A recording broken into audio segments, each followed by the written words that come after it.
هرري قد بدا لي جبلا بين الرجال، نهج شيخي نهج كل الأولياء أهل الكمال.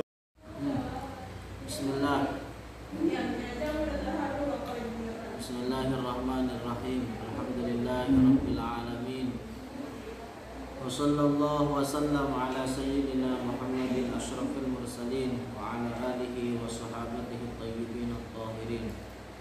Allahumma la sahla illa ma ja'altahu sahla wa anta taj'alul hazna illa syi'ta sahla. Allahumma rizqna al-ikhlasa fi niyyati wal qawli wal amal.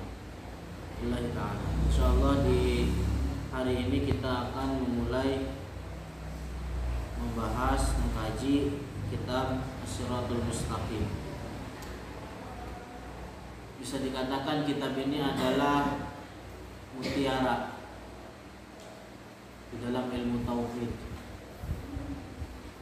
Bisa dikatakan ini adalah hasil bersih dari kitab-kitab para ulama terdahulu.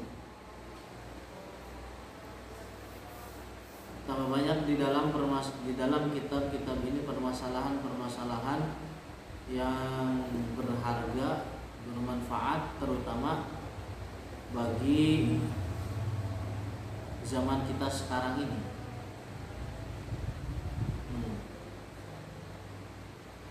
Hanya di antara waktu yang paling berharga bagi seseorang adalah mempelajari ilmu agama. Quality time seseorang adalah dia gunakan waktunya untuk mempelajari ilmu agama. Salah seorang imam nama Imam Mujahid, muridnya dari Ibnu Abbas, beliau mengatakan ij'al dunyaka junnatan lidinika wala taj'al dinika junnatan lidunyaka. Artinya apa? Bahwa jadikanlah dunia kamu ini sebagai tameng, sebagai pelindung bagi agama kamu. Jangan jadikan agamamu sebagai alat untuk meraih dunia. Jangan kebalikannya. Artinya jadikan dunia kita ini sebagai tameng bagi agama kita, bukan sebaliknya. Makanya di dalam mempelajari ilmu agama, di dalam mempelajari ilmu Ahlus Sunnah, di dalamnya ada keberkahan, di dalamnya ada manfaat yang besar.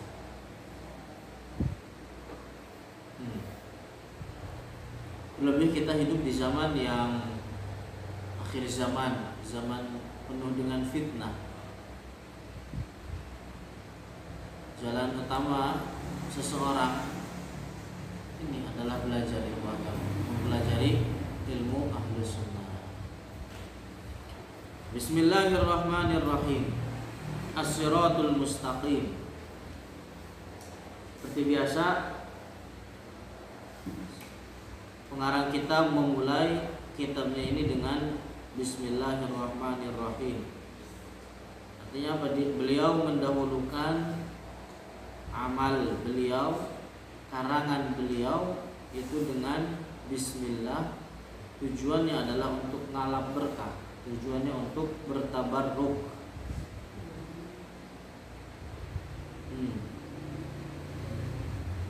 Ar-Rahman atau Bismillah, lafzul jalalah Allah itu adalah suatu nama yang berhak untuk diberikan puncak pengagungan, puncak perendahan diri. Suatu nama alam, suatu nama yang berhak untuk diberikan puncak perendahan diri kita. Itu lafzul jalalah Allah. Adapun makna Ar-Rahman, maknanya adalah bahwa Allah yang banyak nikmatnya banyak rahmatnya bagi orang-orang mukmin dan orang-orang kafir di dunia.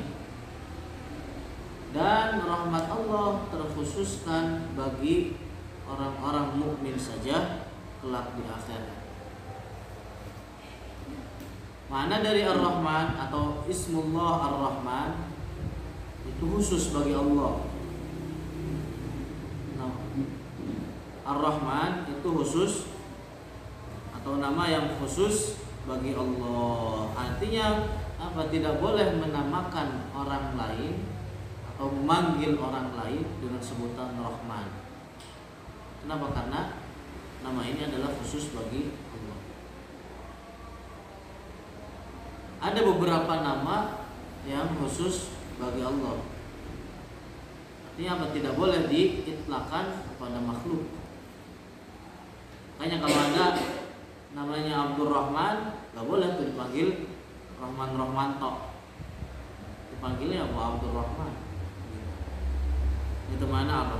Adapun Ar-Rahim, Ar-Rahim maknanya adalah bahwa Allah yang banyak rahmatnya bagi orang-orang mukmin saja. Bagi orang-orang mukmin saja di akhirat. Nah, adapun makna Ar-Rahim itu nama yang boleh diitlakkan kepada makhluk. Boleh diitlakkan kepada makhluk. Di dalam Al-Qur'an dijelaskan tentang Rasulullah di mana wabil mu'minina raufun rahim.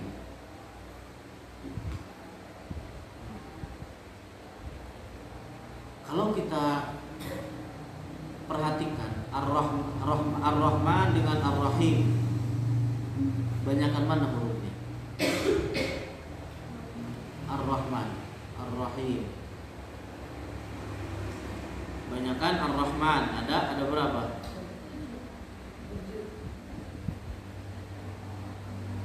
Ada 5. Ada 5. Hah? Rahman, Rahim. Ar-Rahman ada 7. Kalau Ar-Rahim ada 6. Banyakan Ar-Rahman. Para ulama mengatakan ziyadatul bina tadullu ala ziyadatun fil ma'na. Jadi kalau bina dari suatu fi'il itu lebih banyak, huruf-hurufnya lebih banyak, maka itu menandakan bahwa maknanya juga lebih banyak. Makanya tadi makna dari Ar-Rahman bahwa rahmat Allah mencakup orang-orang mukmin dan orang-orang kafir di dunia. Tapi apa? Terkhusus hanya bagi orang-orang mukmin saja kelak di akhirat. Nah, itu As-Siratul Mustaqim. Nah, kitab ini dinamakan dengan As-Siratul Mustaqim. Apa makna dari As-Siratul Mustaqim? Yaitu jalan yang lurus. Jalan yang lurus. Jalan benar, jalan kebenaran, jalan keselamatan.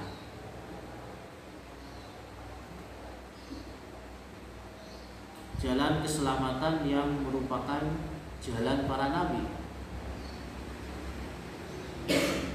yang Allah cintai dan yang mana para nabi juga menyeru kepada jalan ini, mengajak kepada jalan ini.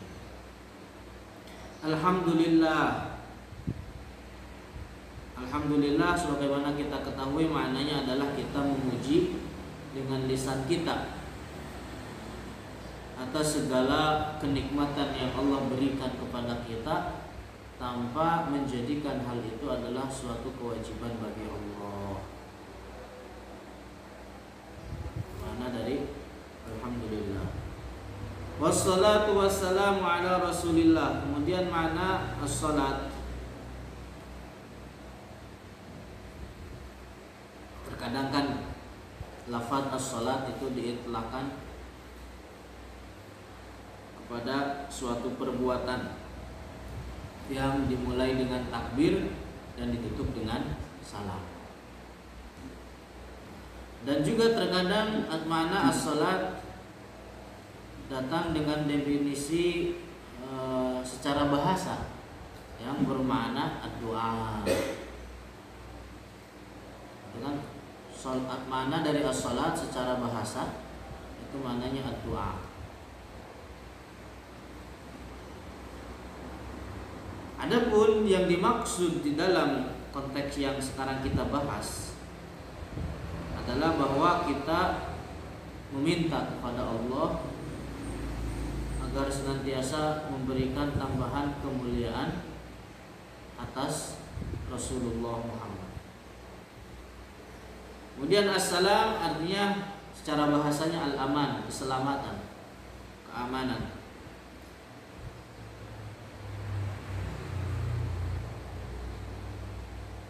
Adapun makna yang dimaksud di dalam pembahasan ini adalah bahwa kita meminta kepada Allah untuk senantiasa memberikan keamanan atas sesuatu yang Rasulullah takutkan dari umatnya terjadi pada umat. Itu makna dari as-salam. Qala Allah Ta'ala ya ayyuhalladzina amanu taqullaha wal tanzur nafsum ma qaddamat lighad. Wahai orang-orang yang beriman, ittaqullah, bertakwalah kalian kepada Allah.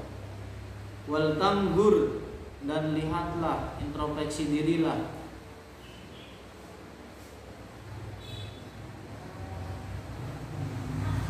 Nafsun, masing-masing dari kita, maka damat selikun, apa yang telah disiapkan untuk hari esok. Yang dimaksud adalah hari akhirat. Hendaknya masing-masing dari kita introspeksi, merenung, memikirkan apa yang telah kita persiapkan untuk kehidupan akhirat.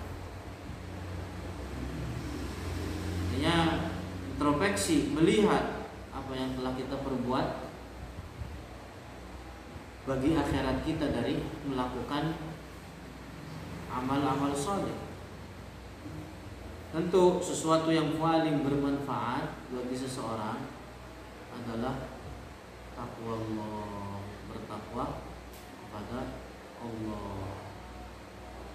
Apa yang definisi takwa? Adaul wajibat wajtinabul muharramat. Itu definisi dari takwa. Takwa adalah menjalankan seluruh kewajiban dan meninggalkan segala sesuatu yang diharamkan. Dan di antara bentuk takwa yang paling, atau di antara bentuk kewajiban adalah mempelajari ilmu. Di antara bentuk kewajiban adalah mempelajari ilmu agama. Kenapa? Karena orang itu tidak akan pernah sampai kepada derajat takwa selama dia tidak mempelajari apa yang Allah wajibkan dari ilmu agama. Orang tidak akan pernah sampai kepada derajat takwa kalau dia tidak mempelajari ilmu agama yang pokok, yang doruri, yang Allah wajibkan itu kepada kita untuk mempelajari. Bagaimana dia mau menjadi bertakwa kalau seandainya rukun wudu aja nggak tahu? Kalau seandainya melaksanakan wudu dengan sebenarnya aja nggak tahu, bagaimana? Bagaimana dia mau meninggalkan perkara-perkara yang diharamkan kalau seandainya yang diharamkan aja tidak tahu? Ya kan? Definisi takwa tadi menjalankan kewajiban, meninggalkan seluruh yang diharamkan. Orang kalau yang diharamkannya aja nggak tahu, bagaimana dia mau meninggalkan hal tersebut? Begitu. Nah, jadi orang yang tidak mempelajari ilmu agama yang pokok, terutama tidak akan pernah sampai kepada derajat takwa, meskipun dia capek-capek dirinya melakukan ibadah, meskipun dirinya jungkir balik melakukan berbagai macam praktek ibadah. berusaha melawan menemukan, melewati rintangan-rintangan kesulitan dalam beribadah. Tapi kalau seandainya tidak dibarengi dengan ilmu yang tadi, nggak akan sampai kepada derajat takwa. Subhanallah. Makanya orang bodoh itu musuh bagi dirinya. Lantas bagaimana mau dijadikan teman untuk orang lain? Ya kan? Orang bodoh musuh bagi dirinya. Lantas bagaimana mau dijadikan orang tersebut sebagai teman buat kita?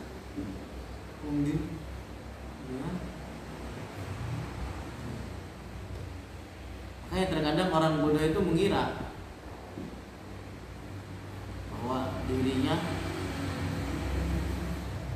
kelabui setan, bahwa dirinya berada di tingkatan yang tinggi, padahal pada hakikatnya dia berada di orang yang paling bawah.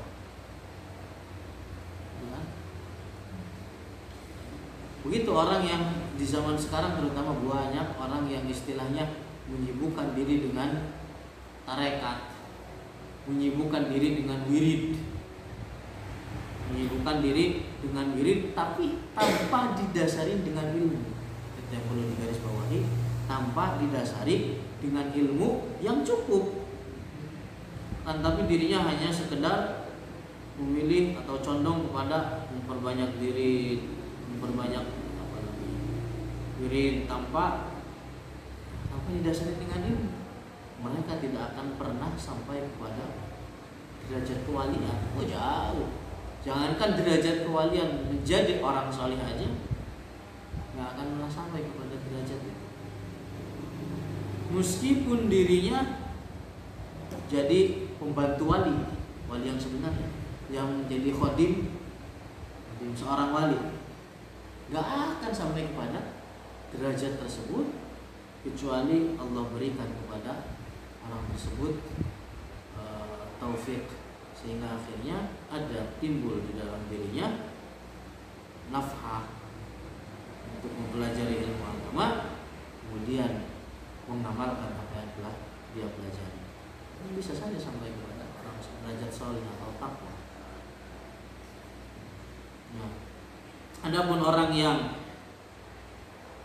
mereka tetap di dalam kebodohannya, kemudian mereka mengira bahwa dengan hal itu sampai kepada derajat takwa, sampai kepada derajat seorang wali, derajat wilayah, maka orang tersebut adalah orang-orang yang tertipu, orang-orang yang tertipu. Nah, jadi firman Allah, wal tadur nafsum ma qaddamat lighad. Di sini ada perintah pada kita untuk introspeksi diri. Terus introspeksi diri atas setiap apa yang telah kita siapkan untuk kehidupan akhirat. Qala al-muallif rahimahullah wa qala Ali radhiyallahu anhu wa karrama wajha. Nah, ini doa karrama wajha setelah Sayyidina Ali. Biasanya kan orang kalau menyebutkan nama Ali kemudian mengikuti dengan doa karramallahu wajha. Itu nggak jadi permasalahan, boleh. Tapi doa karramallahu wajha itu tidak khusus bagi Sayyidina Ali saja. Bagi yang lainnya boleh mengatakan Abu Bakar karramallahu wajha, Umar karramallahu wajha, nggak jadi permasalahan. Jadi doa karramallahu wajha itu tidak hanya terkhusus bagi Sayyidina Ali saja, karena misalkan beliau tidak pernah sujud kepada berhala. Ada di sana buktinya sahabat yang mereka juga sama tidak pernah, sahabat lain selain Ali yang tidak pernah sujud kepada berhala, seperti Abdullah bin Zubair. Juga kehususan karramallahu wajha tidak khusus bagi Sayyidina Ali karena beliau lahir di dalam Ka'bah, tidak, oleh karena ada juga sahabat lain yang lahir di dalam Ka'bah. Artinya apa? Bahwa doa karramallahu wajhah itu boleh diucapkan terhadap Sayyidina Ali dan juga yang lainnya. Apa perkataan beliau? Al-yawmal amalu wa ghadan al-hisab. Hari kita, hari ini al-amal, waktunya untuk beramal. Ya, waktu hari ini kita di dunia sekarang ini adalah waktunya untuk beramal. Wa ghadan al-hisab, dan besok artinya di akhirat adalah waktunya untuk hisab, untuk perhitungan setiap amal-amal yang kita kerjakan ketika di dunia. Jadi dunia ini menuju kepada kehancuran, dan akhirat itu menuju menghampiri kita. Jadi jadilah orang yang mencari kebahagiaan di akhirat, jangan jadi budak-budak dunia. Karena kita di dunia pada hakikatnya adalah beramal, bukan untuk bersenang-senang. Dalam hadis banyak dijelaskan bahwa dunia ini seperti penjara bagi orang-orang mukmin. Wa dunia sijnul mukmini wa sanatahu. Idza faraqa dunya, idza faraqa dunya faraqa sijna was sana. Jadi kalau dunia ini digambarkan oleh Rasulullah seperti penjara bagi seorang mukmin. Kalau dia telah keluar, telah mati, meninggalkan dari dunia ini, hakikatnya dia telah keluar dari dunia.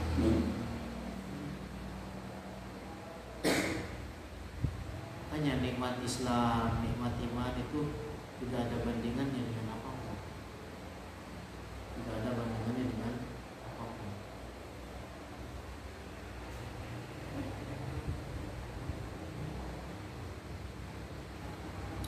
Karena itu yang menjadi kunci kebahagiaan di akhirat.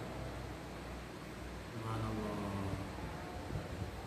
Rawahul Bukhari fi Kitabir Riqaq. Ini diriwayatkan, perkataan Ali ini diriwayatkan oleh Imam Al-Bukhari di dalam Kitabur Riqaq. Jadi di dalam Sahih Bukhari itu ada kitab namanya Kitabur Riqaq, berisikan semua tentang hadis-hadis yang membuat hati seseorang menjadi menjadi lembut. Ambil dari kitab Sahih Bukhari, kitab Ar-Riqaq. Wallahu a'lam.